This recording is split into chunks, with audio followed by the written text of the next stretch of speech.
shareholders. Look, I just want to spend a very, very few minutes summing things up for the day. I took a few notes, and let me just start with where I started the day, and that's about our values. In times of uncertainty, values get you through it. It's what we have, and it really gives all our people that moral compass to which to evaluate decisions they have to make. It allows us to let our people get the job done, focus on what matters. And as I said before, the only thing you can bring to this game is the capability of your people. And we tend to forget that. But, you know, all the work and all the things you hear about, you know, there's no book for that. You don't open it up. We don't have any special knowledge. It's getting our people to face the challenges we have. And I think that's important when you're looking at what we're talking about. And I think I may have used the word reinventing the business. That's a long game. That's a long game. But we also have to play the short game. And I'm not talking golf here because I don't actually play golf. But if I was playing golf, we have the long game and the short game. The long game tends to be easier to talk about, to set those targets. Brett said, you know, it's easier to talk 10 years out, but what do you do tomorrow? Well, we have to respond. That's where agility comes in. And when we say agility, it's not about being pushed around by the wind. I think our ability to be successful as we meet challenges is that we do our homework. We spend the time, we think about things, and we're quite serious. And then once we think we have it, we stay with it. Now, we're never going to be so arrogant as not to change our mind if the world changes around us. But we always believe that having the best way to deal with uncertainty and the challenges is by knowing your position and having the sound basis to stay with it. There hasn't been a time in the last 3 years since I've been here that we didn't have some insurmountable challenge, right? I could remember talking to many of you about, you know, Loyang and, you know, labor and dealing in the Latrobe Valley with what seemed like an unbeatable enemy, that there was no way that we were going to manage to deal with the labor situation in Loyang and would probably give away a lot of concessions. Well, we don't talk about that anymore. And we got a good deal, and we have a good environment in Loyang to continue to go forward. And we've made significant changes, and on the heels of that was the renewal of EBAs at MacGen, at our hydro facilities, one after the other. And what's really interesting is in our Liddell plan, the CFMEU has endorsed our plan, even though we're closing down a plant. Why? Because we've always dealt forthrightly, and when Hazelwood shot, we were the first ones to stand up to take employees out of that plant and bring them in appropriately into our station. So if you think back, we tend not to. We always think about the next crisis.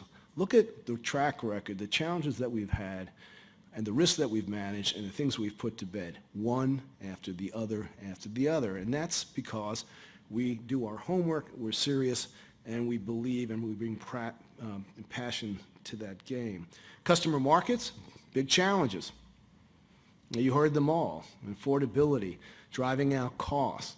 Yes, everybody has the same challenges, but that's what competition should deliver to the market. And we will be on that game. And in many of the things we're doing, we tend to be the first ones, and they're fast followers. Maybe sometimes we should be the fast follower, but in January, in February, I would imagine, you're hearing about new products coming out of customer. That was a teaser, I think.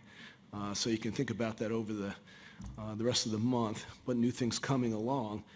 And this is a time of unparalleled market competition and political scrutiny. But I think we're up to that challenge as well. Capital allocation, big challenge. Growth is a big challenge. I can still remember the day Brett said we're a growth company. And now, you know, we still are, all right? But the fact is that we are in a very strong position. We have a lot of cash, but we are very disciplined in thinking about that. And I know there's always a concern in this industry, what happens when you have a pile of cash, okay? It's not burning a hole in the pocket, nor are we about to take a match to it and light it up. And we are going to work hard to find those right opportunities. We are going to bring discipline. We now are looking about ways to have opportunities compete for each other because they're now different than each other. You know, Brett spelled out the different areas where investments can be made. And at the end of the day, if we can't find the proper and right use for that, well, then additional capital allocation discussions will take place because we're in a very strong position. But our first obligation is to find investments that will continue not only to give returns, but to build a platform for further growth. I think that's it. I mean, you know, you heard Richard talk. I mean, the portfolio is very strong, gives us a lot of optionality and flexibility.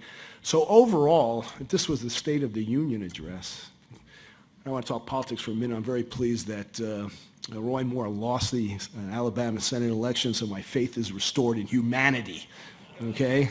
I was actually in the middle of a speech when I had to announce that Donald Trump had won the presidency. This is a little bit of getting things back to normal. But if this was a State of the Union or State of the Company address, I said, you know, the company is strong, and we have challenges, but I think I have faith in the team we've assembled, the people who are going to do this, and the discipline that we're going to bring. And all I would say is look at the track record. Look at the track record. We've met these things, we continue to engage, and we will be involved. So with that, I'm going to stop my summary. You'll take away yours. Executive team will be here for drinks out on the terrace. It's a little bit warm, but it's a very pleasant day. And I just want to end with this. Look, this is sort of the end of the calendar year. So for those who observe the Hanukkah, the Festival of Lights, which started last evening, I wish you the best and enjoy that holiday. For those who will enjoy and have a wonderful Christmas, do that as well. But for those, regardless of what you believe, what you practice, at the end of the year, we want to be reflective. I wish you all peace, health, and prosperity in the new year. So thank you very much for coming and appreciate your attention.